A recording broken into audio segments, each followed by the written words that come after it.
Dr. Fauci, it's disappointing for you to suggest that people who dare to question you are responsible somehow for violent threats. Realize that by attacking me, you're attacking the one member who actually has suffered from violent attacks. I was at the ball field today. Steve Scalise almost died. I was 10 feet away from a staffer who was shot in the leg. We had over 160 rounds of semi-automatic weapons fired at us, ammunition. So for you to somehow suggest that somehow I or people who dare to oppose you are responsible for threats, that's insulting.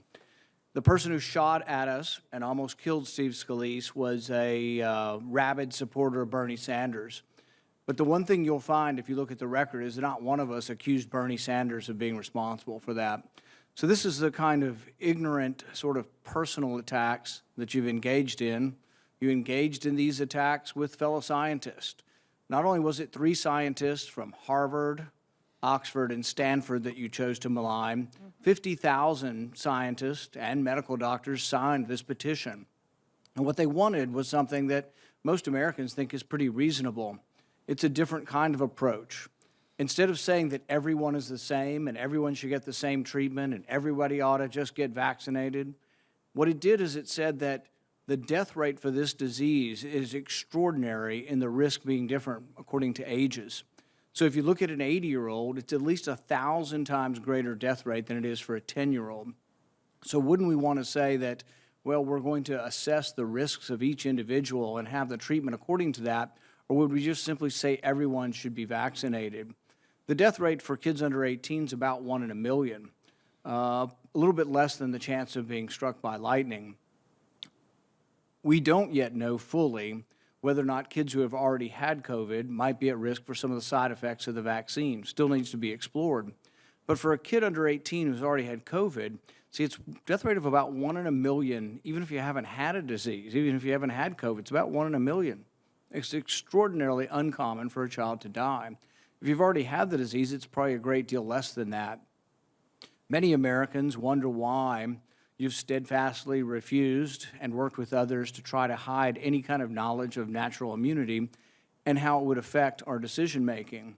So, for example, you have a 10-year-old kid and his mom comes up and all of a sudden he gets myocarditis from the vaccine and dies. Admittedly, a rare complication, but what are you going to tell her when she says, well, he had COVID 3 months ago? I mean, why would you force me to vaccinate my kid? Why would you force me to vaccinate my kid without even checking to see whether he's already immune? Now, the idea of natural immunity is the idea upon which vaccines are based. We've believed, and all of medicine is based on the idea of acquiring natural immunity. People often respond and say, but you don't know how long it'll last.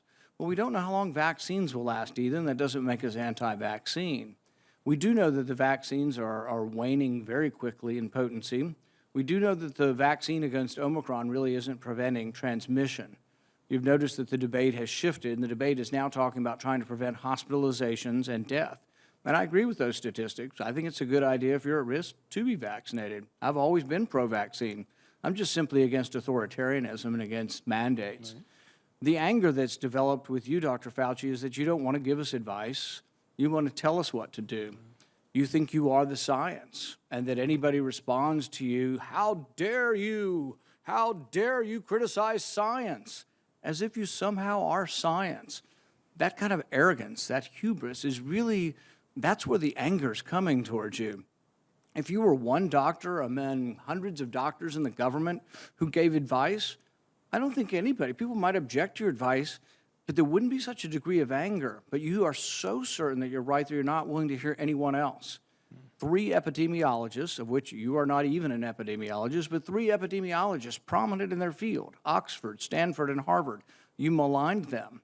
You spoke openly with Dr. Collins, and you did not disagree that let's paint them as fringe. You went after them and said, we will do a public takedown, not in Science or Nature or Lancet, in Wired, in The Nation, a left-wing publication. You've engaged in base politics. You wonder why there's so much anger? You're not an objective scientist. You've lost that long ago. And so many of the things that people want, it's like they want to know why you're forcing their children to be vaccinated when 95% of people at risk have been vaccinated. Over 95% of people over 65, it's a huge voluntary success. and yet you won't rest until you force every child to get this. So yes, there's a great Senator deal Paul, of your time has dissatisfaction with expired. you, and many people want you to go, but nobody wishes you violence. Senator Paul, your time has expired. I will use one time of my remaining 5 minutes to allow Senator Fauci to respond. Thank you very much. Dr. Madam- Fauci, Yeah. sorry. Thank you, Long Dr. Murray. No. So, first of all, Senator, again, at a hearing such as this, where there are almost 900,000 people in this country have died from this outbreak, you have chosen to just personal attacks on me that go back to multiple hearings. And again, just for the record, for people to check, I have never said take people down in that email. It was an email that was sent to me. See, and again, Agreed with Dr. Collins in the email. Senator Paul, this is my time. you know, you personally attacked me, and the things that you do are incorrect and proven incorrect. You've publicly accused me at a hearing of being responsible for the death of 5 million people, when there is not a single shred of evidence that anything that was done with the NIH had anything to do with COVID-19.